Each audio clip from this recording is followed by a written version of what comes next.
Hi, I'm Sheila Bates, and this is my mini moment. 32 years ago, my father was dying of lung cancer. He had owned radio stations and had written a joke book and had sent it to Minnie. And it just so happened that the morning that he was literally on his deathbed, Minnie called the house to talk to him about using his jokes on the Opry. And my mother answered the phone and said, "Miss Cannon, I think he's dying." And Minnie said, "Well, tell him that I'm going to use his jokes tonight." So my father was already unresponsive, and Mama went in there and said, "Honey, Minnie Pearl just called, and she said she's going to use your jokes tonight on the Opry." And Daddy died 2 hours later.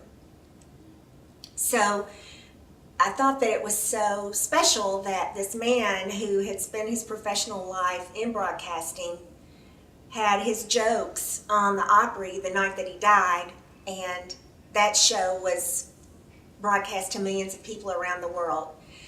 2 years later, I invited Miss Minnie to come and speak at a women's luncheon at my church, and she graciously agreed.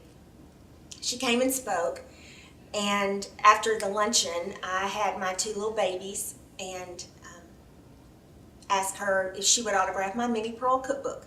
So she was looking at my babies, and I said, "Miss Cannon, my father died 2 years ago, and you called and said you would use his jokes on the Opry." And she said, "Oh, I remember that, and I did use his jokes on the Opry."